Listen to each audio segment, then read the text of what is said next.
Hari ini kita akan membahas tentang bekerja dengan vital sign. Vital itu tanda-tanda kehidupan, sign. Jadi sign itu tanda-tanda, vital itu kehidupan. Tanda-tanda vital. Jadi kalau misalnya tidak ada tanda-tanda ini berarti bisnis Anda mati. Vital sign adalah parameter bisnis. Apa itu? Sejumlah instrumen atau angka-angka berdasarkan pengalaman dan perhitungan untuk mengukur kestabilan bisnis Anda. Vital sign tidak sama dengan syarat peringkat. Jadi kalau syarat peringkat itu misalnya manajer itu akumulasi 5.000 poin, itu bukan vital sign, ya, beda. Vital sign itu beda, bukan angka-angka itu. Misalnya untuk SM harus 1.000 2 kaki, lalu kemudian totalnya 5.000, itu namanya syarat peringkat.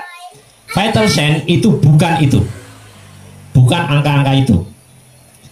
Nah, ini seorang yang ingin mengejar syarat SM, terutama teman-teman yang sudah manajer. Contohnya, tapi ini bukan vital sign. Syarat yaitu mencapai peringkat manajer sebelumnya, 2 memiliki 2 kaki minimal 1.000 poin, dan 3 memiliki omset 5.000 poin. Ini syarat mengejar SM. Ini bukan vital sign karena beda, ya. Nanti apa vital sign kita akan lanjutkan. Misalnya misal A punya B dengan omset 1.000 poin dan C 1.000 poin. A itu sudah manajer, memiliki 2 kaki, omsetnya 2.000. Untuk memenuhi syarat SM omset 5.000 poin berarti kurang 3.000. Jika semata-mata untuk mengejar SM, maka A bisa melakukan penjualan pribadi 3.000, ya, tapi dia tidak memenuhi vital sign. Dia bisa memenuhi syarat mengejar peringkat, tapi dia bukan melakukan yang namanya vital sign. Jadi beda, ya. Nah, ini rapat pengembangan kalau 500 PV, kalau jumlahnya 500 PV, baik poin pribadi maupun poin jaringan, Anda akan mendapatkan rapat 1%, 1.000 2%, 2.000 4%, 5.000 6%, 10.000 8%, 15 sampai 100.000 itu sudah kelihatan semua. Itu ada di buku biru yang ada gambar tangan salaman. Ini juga dihafalkan agar nanti kalau teman-teman maju stokis hafal dengan klasifikasi ini. Ini juga penting karena teman-teman ada yang namanya susulan poin. Sudah tahu susulan poin? Sudah diajari sama Mbak Kustia? Jadi setiap tanggal 10 kita cek poin. Nah, seandainya saya kok dicek 900 poin seluruh jaringan saya. Kan kalau 500 1%, kalau 1000 2%. Kan kalau 900 berarti masuknya 1%. Kan eman-eman. Ya, susulkan saja 100 poin biar 1.000 agar bisa naik 2%.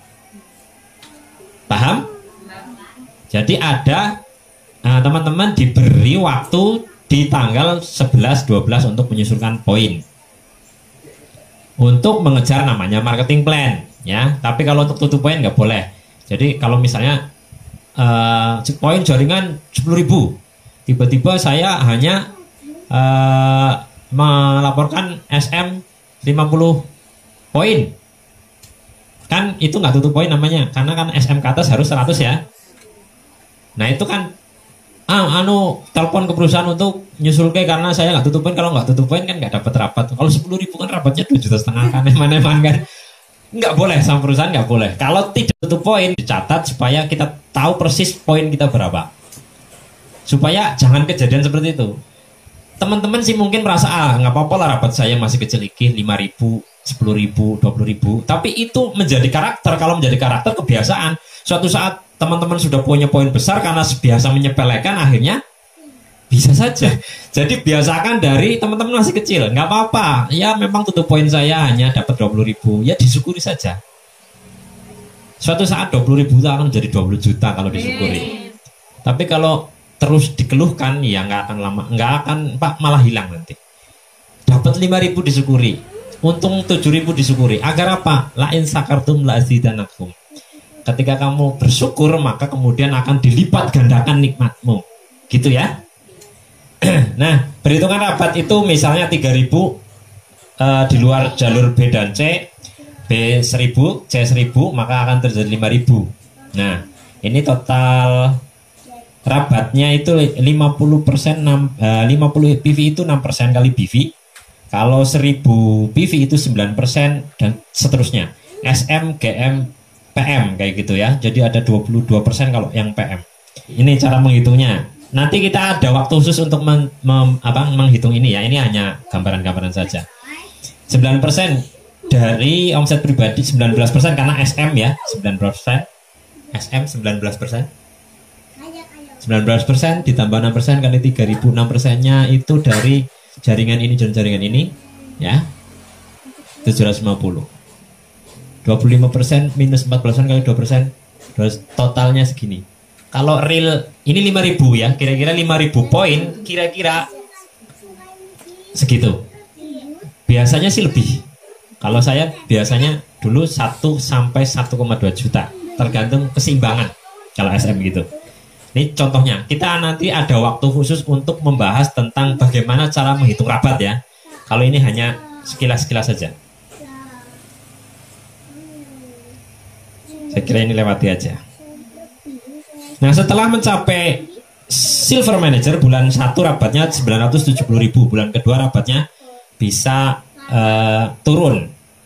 Bulan ketiga bisa turun karena itu tadi, misalnya saya punya omset di kaki 1.000, di kaki 2.000, saya kemudian belanja sendiri 3.000 poin. Di kaki di bulan berikutnya kan saya belanjanya turun toh, nggak mungkin tahu mau nganu sendirian gitu. Apakah uang saya bisa untuk membeli itu? Kan tidak, jadi akan turun. Di bulan ketiga akan semakin turun. Nah, itu karena kita tidak berdasarkan vital sign. Itu salah nggak? Nggak salah. Saya bilang itu nggak salah, tapi resikonya seperti itu. Kira-kira paham nggak? Jadi PV itu tidak cukup untuk melihat kekuatan bisnis Anda. Anda boleh punya 10.000 atau bahkan 7.000, bahkan 20.000 poin, tapi belum tentu berbanding dengan penghasilan Anda atau rabat Anda. Karena yang mempengaruhi penghasilan kita itu bukan itu, ya itu mempengaruhi tapi tidak dominan. Yang mempengaruhi justru vital sign-nya. Nah, vital sign itu dapat digunakan untuk mengukur kondisi bisnis Anda sekarang maupun kondisi bisnis Anda di masa depan. Jika Anda memahami vital sign, maka Anda itu mengerjakan bisnis itu santai. Karena kita akan tahu 2 bulan lagi saya naik peringkat, 3 bulan lagi saya naik peringkat, sesuai dengan target-target kita. Nah, Anda bisa mempunyai PV tapi belum tentu memiliki vital sign. Ini yang sudah saya ceritakan. Jika Anda mempunyai vital sign, Anda akan memiliki PV. Kalau Anda punya bekerja dengan vital sign, PV itu akan mengikuti, peringkat itu akan mengikuti. Tapi kalau Anda mengejar peringkat, Anda mengejar PV, itu belum tentu vital sign akan mengikuti. Nah, sekarang ini cukup awal bagi kita untuk mengetahui bahwa bisnis ini cukup stabil atau aman. Anda tentu tidak ingin kerja full time terus. Anda kepingin mendapatkan kebebasan. Anda juga ingin mendapatkan royalti yang terus-menerus atau berkesinambungan atau berkontinu. Maka kalau Anda pengen seperti itu, jalankan bisnis ini berdasarkan vital sign. Ya, prinsipnya ini. Jalankan bisnis ini dengan vital sign. Anda akan suatu saat, kalau sekarang mungkin Anda belum bisa karena belum waktunya untuk santai. Kan kalau bisnis yang lain juga harus 2 tahun kan prihatin gitu. Instrumen yang dapat digunakan untuk mengukur bisnis Anda ini, perhatikan. Vital sign ini terdiri dari ini. Berapa sih jumlah frontline atau kaki Anda? Frontline itu adalah downline yang disponsori oleh Anda. Langsung, itu frontline. Kaki itu adalah downline yang kemudian berkembang. Itu namanya kaki. Jadi downline yang kemudian punya downline. Itu namanya kaki. Jadi kalau hanya downline tapi tidak punya downline itu namanya frontline. Paham ya? Jadi maksudnya istilah-istilah ini harus paham. Berapa jumlah kaki yang hadir di pertemuan? Kaki, ingat, kaki. Kaki berarti downline yang punya downline. Pertemuan itu banyak ya. Home sharing, NDO, NDT, tematik, KDI plus, LC kayak gitu ya. Berapa jumlah kaki yang lulus KDI atau KDI plus? Berapa jumlah kaki yang mempunyai alat? Ingat, kaki ya. Jadi kalau saya ngomong kaki harus paham gitu, maksudnya kaki darani iki. Bukan. Kaki adalah frontline yang berkembang bisnisnya, mempunyai downline. Jadi mungkin teman-teman ada yang belum punya kaki. Ya, hanya baru punya frontline. Kan ada ya di sini yang belum punya kaki gitu. Terus kemudian berapa jumlah kaki yang mempunyai alat VCD, buku, katalog dan sebagainya, yang seperti di sana. Seragam itu juga alat, banner, terus kartu nama, brosur dan sebagainya. Terus jumlah stokis kategori aktif ini mestinya saya gini, untuk saya ya. Kan ada stokis yang tidak aktif juga. Terus jumlah distributor, terus jumlah distributor total gitu ya, berapa jumlahnya gitu. Ya, jumlah distributor yang ikut KDI itu juga merupakan vital sign. Jumlah distributor pemakai alat, jumlah presenter, terus jumlah pemimpin KDI atau pemimpin home sharing. Berapa sudah jumlahnya? Jumlah penambahan distributor setiap bulan. Bulan ini saya berapa? Di jaringan saya tambah berapa? Totalnya sampai berapa? Setiap bulan kita harus tahu. Bulan ini 2, bulan depan 5, bulan berikutnya berapa? Itu untuk kita mengetahui vital sign kita. Jumlah kedalaman itu untuk mengetahui vital sign kita. Jadi instrumen untuk mengukur vital sign Anda ini nanti ada angka-angkanya, ya. Nah ini contohnya parameter. Jumlah frontline atau kaki untuk seorang manajer idealnya itu 10. Jadi kalau misalnya teman-teman itu sudah manajer kok belum 10, PR-nya melebar. Seorang SM minimal itu punya 20 frontline. Kalau seorang GM 30 frontline.